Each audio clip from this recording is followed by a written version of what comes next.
The Defense Dispatch.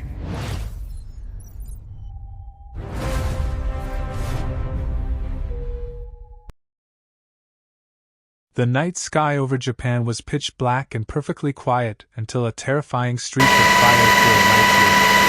While 12 million people across Tokyo, Osaka, and Kyoto were fast asleep in their warm beds, completely unaware of the danger above, a North Korean Hwasong-12 ballistic missile was whipping through the upper atmosphere at Mach 15. That is 15 times the speed of sound. A massive, multi-ton weapon of destruction was soaring directly over their homes like a silent sigh. Suddenly, the fragile peace shattered. Air raid sirens began screaming across entire cities, wailing into the darkness. Millions of cell phones buzzed viral alarms, flashing a terrifying emergency alert telling everyone to seek immediate shelter in the blissful mountains. Pyongyang had just crossed the ultimate line, playing a profoundly arrogant and reckless game of life and death with millions of innocent civilians. But down on the ground at the Pyongyang launch site, while the North Korean operators were likely cheering and gloating over their successful launch, they had absolutely no clue that they had just woken a sleeping giant in the sky. Less than 200 miles away, the USS Ronald Reagan, an absolute floating fortress of American naval dominance, was already shifting its massive weight into a combat stance. What unfolded over the next 17-20 minutes was not just a basic defensive maneuver. It was a devastating, awe-inspiring display of raw military retribution that terrified defense analysts around the globe and literally forced Kim Jong Un into total, paranoid silence for 3 solid months. Get ready, because you are about to witness exactly what happens when unself-evident tries to national supremacy. This is the story of how North Korea learned its most expensive and terrifying lesson, which is that you never poke the tiger unless you are fully prepared to be torn apart by the steel claws of nature. Let us roll back the clock exactly 24 hours before the Pyongyang had been firing off small, short-range test missiles that just splashed harmlessly into the ocean water. It was exactly like a desperate child unleashing firecrackers to get some attention from the adults in the room. It was annoying, sure, and definitely provocative, but to the top brass of the Pentagon, it was nothing more than temporary dust on a radar screen. This time, however, American intelligence agencies saw a deadly difference taking shape at the Pyongyang Air Base around 2 in the morning. The North Koreans probably believed that the dead of night and heavy cloud cover would shield their grand operation from the world, but they were fatally wrong. Hundreds of miles above the Earth, CIA and United States Space Force surveillance satellites were staring right down at them with lenses so incredibly sharp they could practically count the screws on the launch pad. American analysts working the late shift at Langley saw the massive missile transporters moving into position. They watched the heavy fuel trucks rolling and saw the engineering crews swarming around a towering silhouette in the dark. They instantly knew exactly what they were looking at, and it was not a short-range missile. It was an intermediate-range ballistic missile heavily capable of carrying nuclear machines. It is almost startling to think about the North Korean military officers being so incredibly proud of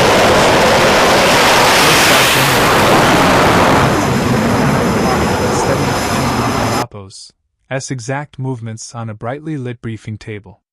They were setting up a massive weapon aimed straight at the heart of Japan, acting exactly like a fool holding a lit match next to a giant powder keg, completely unaware that a sniper already had a laser pointed on his chest. By 3 in the morning, the Pentagon was already firing off urgent warnings to Tokyo and Seoul.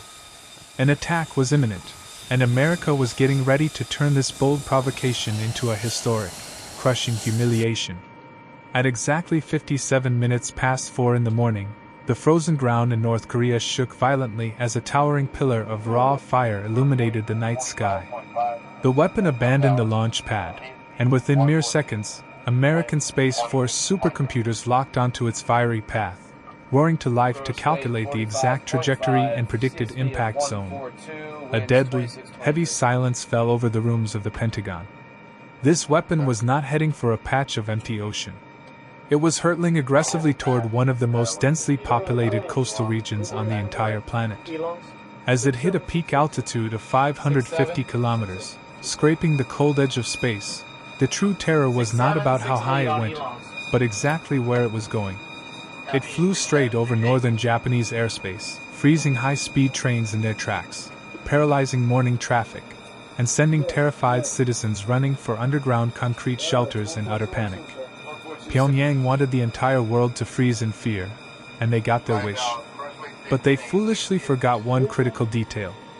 When you intentionally force a peaceful nation to hold its breath, you instantly trigger the lethal, protective instincts of its biggest and heavily armed ally. It took exactly 17 minutes from the exact moment the missile launched until it finally vanished from the radar screens and crashed into the Pacific Ocean 1,400 miles away. Those were 17 long minutes where every single passing second felt as heavy as an entire century. The world finally exhaled a breath of relief, but inside the command rooms of Washington and Tokyo, a deep and righteous rage was just starting to boil over into action.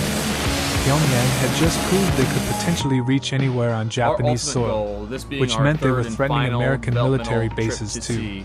An invisible red line had just been violently trampled, and the United States was absolutely not going to answer that aggression with a polite, strongly worded diplomatic letter. While North Korea was busy throwing a party for a missile that just sank into the sea, the countdown to their ultimate regret had already begun. At 5 in the morning, the United States Pacific Command handed down a brief but incredibly heavy order.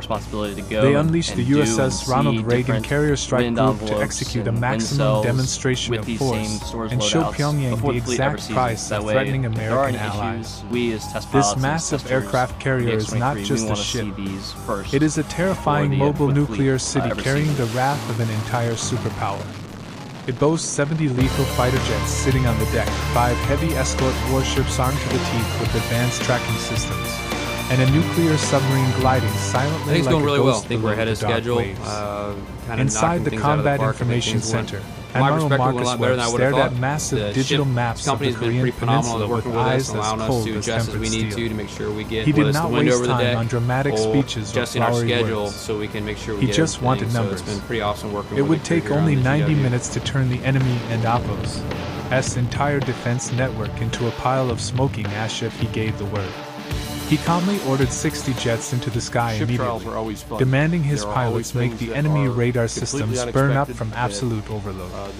It took North Korea agonizing weeks to set up one single, solitary missile. It took America only a few short hours to drag enough explosive firepower to erase a small country right to their literal front door. By 6 in the morning, as the sun finally started to come up over the water, it did not reveal a peaceful morning. It illuminated a terrifying supersonic wall of steel tearing across the Pacific.